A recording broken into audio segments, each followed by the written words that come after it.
This is the first workout in the GenFit program, so this video is for those folks here. We've got first exercise, 6 sets of 3 on a goblet squat. Second exercise is going to be push-ups. Third exercise is going to be something called a single leg reach. So exercise 2 and 3, the single leg reach and the push-up, are going to be done back to back. And I'll show you kind of what that looks like here. The first exercise is the only one that's done all on its own. Okay, that's the focus of the whole workout.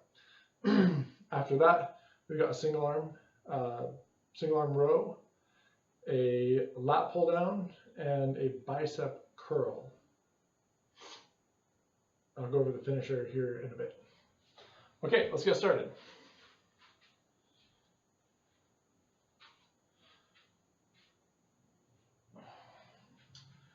The goblet squat.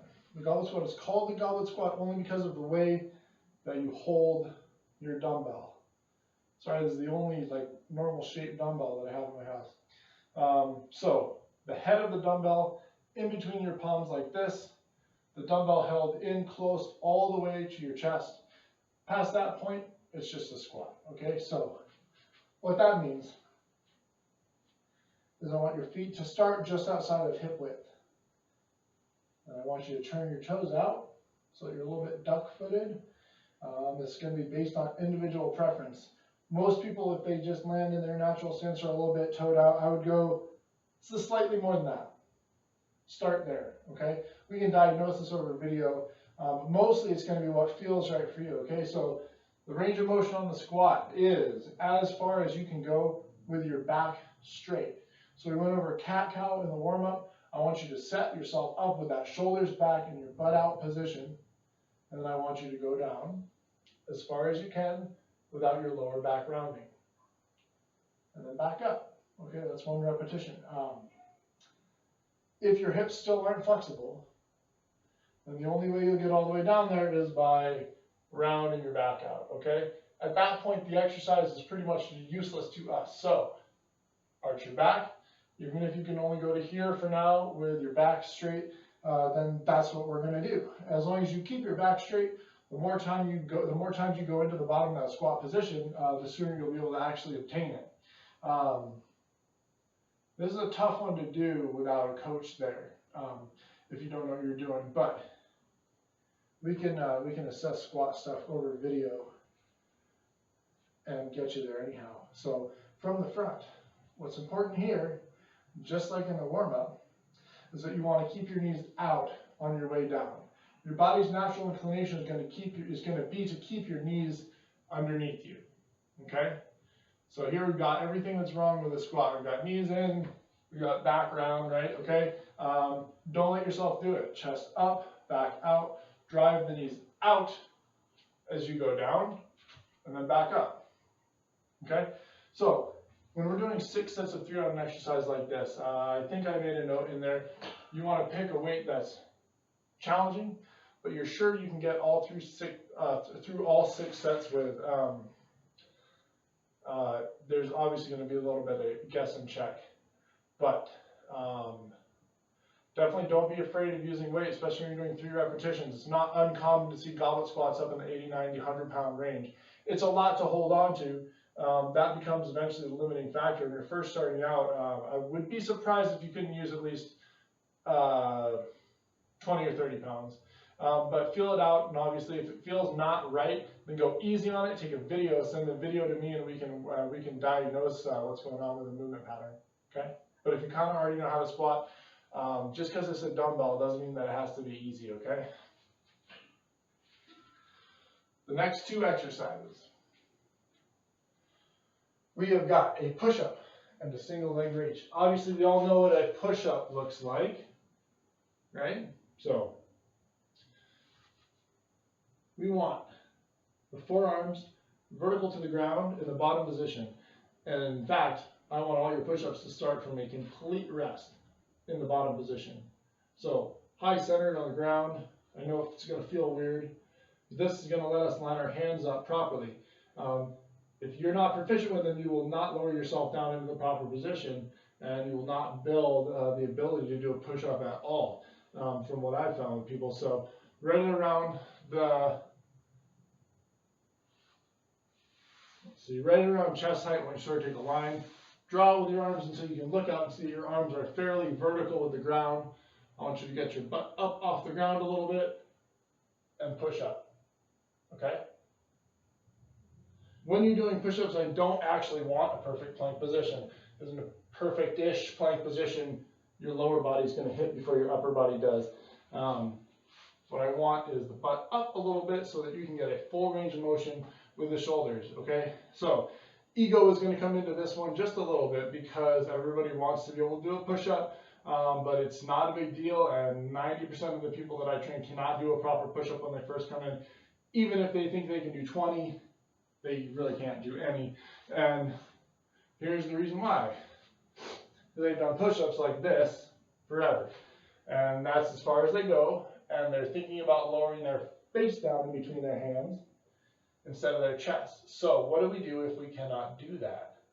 There are several modifications based on what your gym looks like. The easiest one is a knee push-up. So this one, hips pretty much all the way forward, feet up in the air. Same deal though, lower chest to the ground. Every single repetition we need full contact. If we're not putting our shoulder through the range of motion that we need it to go through, then we're just not doing the exercise, okay?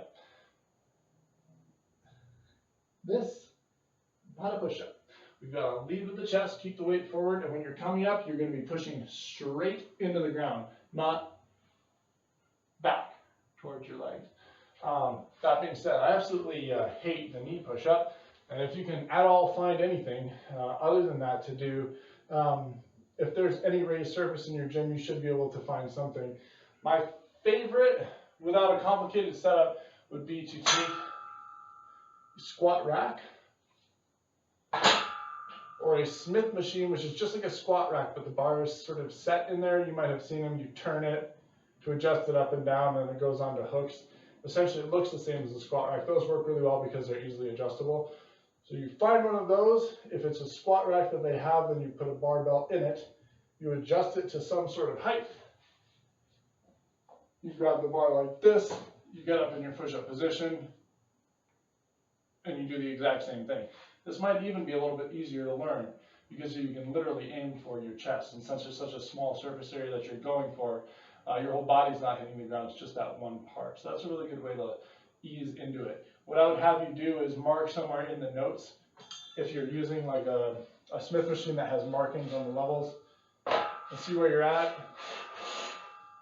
and we can gradually work that down until you can do them from the ground. Okay, that's like the second best way of progressing someone to a full push-up I found. If you're still at the point where you're like doing this at home, and you don't have like a raised surface to do it on, knee push-ups are acceptable as long as we can get all the way to the ground with them. If not, then we'll have to even go so far as to find the edge of a couch or something like that to work our way up.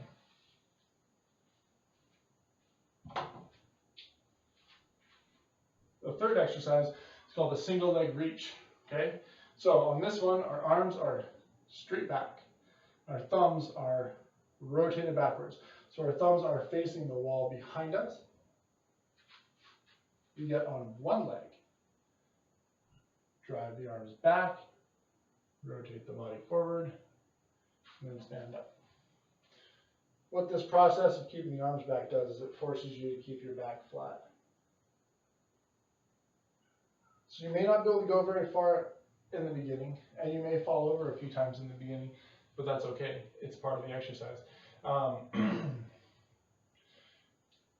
You're going to tip over at the hip, so it's going to feel like you're sticking your butt out the whole time.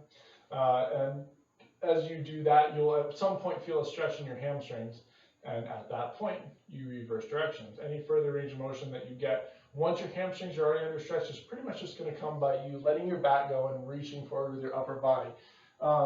If you have good balance, and you are strong, and you have good form with this exercise, for some reason, like if you did dance or something like that, the next step is to grab a dumbbell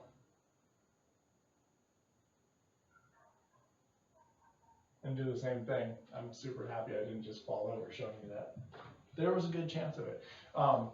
Until you've got your back position perfect, I'd like you to use your arms back there. It's not particularly intensive.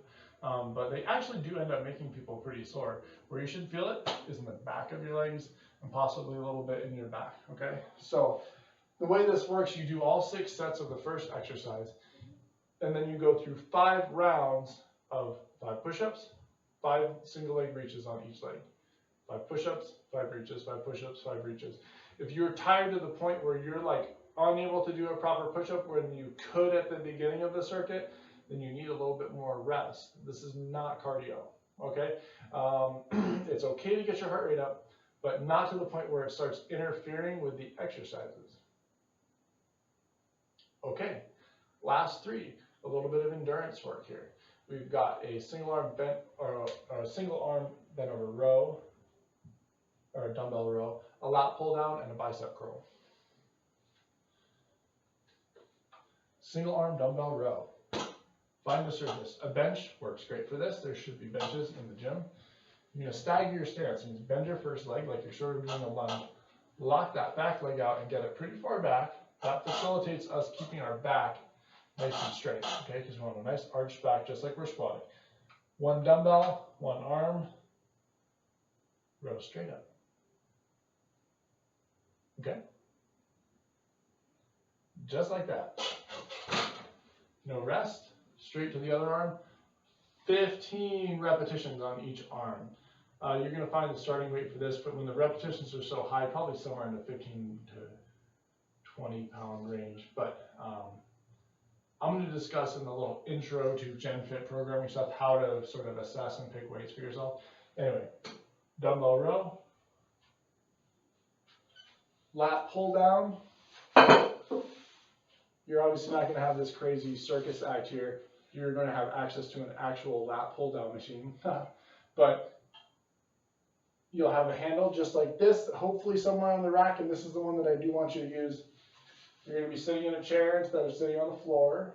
We're going to pull down all the way into the chest, force the shoulders back, pull the elbows down, and back.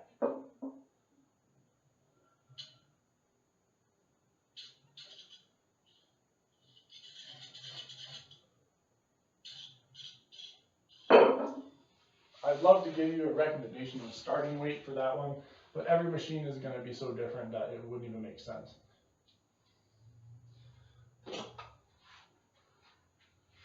Last exercise out there is to satisfy your inner bro. Bicep curl, alternating. Just like that. 15 on each side. Probably not going to be using a whole ton of weight here, but that's okay. That little circuit at the end there, 15 repetitions, that goes by the similar guidelines as the initial circuit, where if you're really slowing down just because you're tired, take a little break. But all those exercises work the exact same muscles, so you will be under fatigue. Don't be totally huffing and puffing your way through it, but you can keep a pretty good pace, because fatigue's going to set in whether or not you like it. So on those 15 repetitions, 2 times through that circuit, and then you go to the finisher. Now I'm going to do another video about finishers.